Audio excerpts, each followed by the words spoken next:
Get breaking news alerts and special reports. The news and stories that matter, delivered weekday mornings. The daughter of a woman who died when the sheriff's van they were riding in became trapped by Florence floodwaters in South Carolina said Wednesday she doesn't understand how the accident could have occurred. Rose Hirschberger, 19, said she was stunned when she learned that the Horry County Sheriff's Office van carrying her mother, Nicolette Green, 43, and another woman became trapped Tuesday night. I was in absolute shock, she said. Green and the other woman in the van, Wendy Newton, 45, did not survive.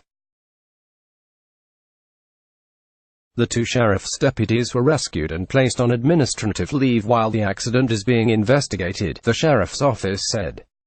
Both women have been described by authorities as mental health patients who were being transported from their hospitals near the coast to a behavioral center further inland in the city of Florence. The tropical storm, which had been a hurricane, caused major flooding in parts of the Carolinas. I was confused as to why someone would, or the police officers would drive down a road that was in an area that was known for flooding. Hirschberger said, if they saw the water, they have their own, turn around, don't drown. They have that everywhere, she said, referring to the slogan used to warn drivers about flood waters. Officials have warned people not to drive into standing or moving floodwaters in the days since Florence came ashore on the North Carolina coast as a Category 1 hurricane and swamped the Carolinas. They have also said that many fatal victims of hurricanes or tropical storms die by drowning.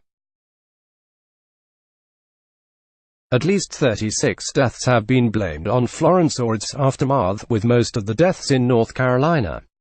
The Horry County Sheriff's Office said Wednesday that officers were transporting Green and Newton following involuntary commitments by a physician. Nicolette Green Hirschberger said her mother was diagnosed with schizophrenia 3 years ago and was on medication for it.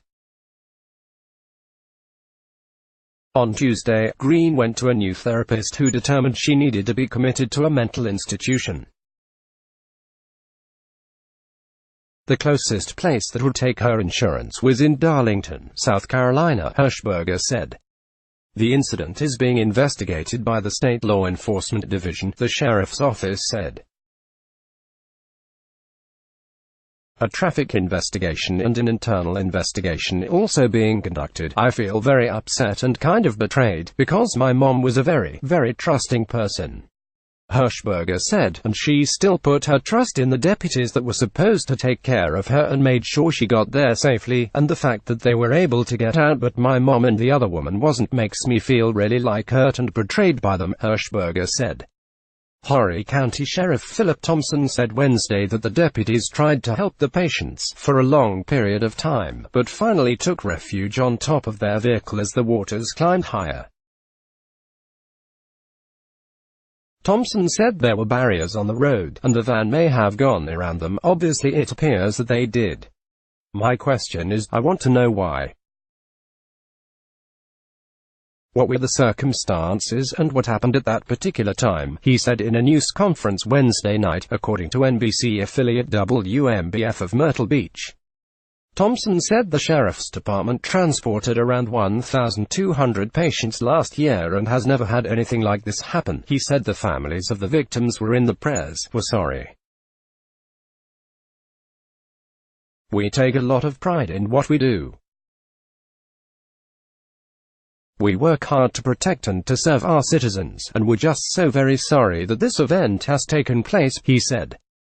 The vehicle was traveling west on Highway 76 from Conway, South Carolina, to Darlington when the van was overtaken by floodwaters about a half-mile from the Little Pd River, the sheriff's office has said. Tonight's incident is a tragedy, Thompson said in a statement Tuesday night.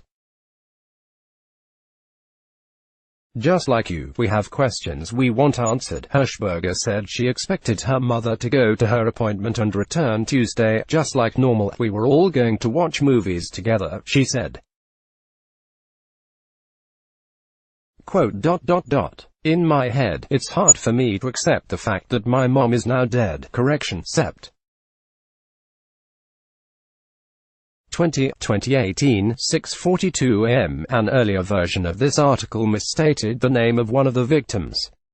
She was Wendy Newton, not Wendy Winston.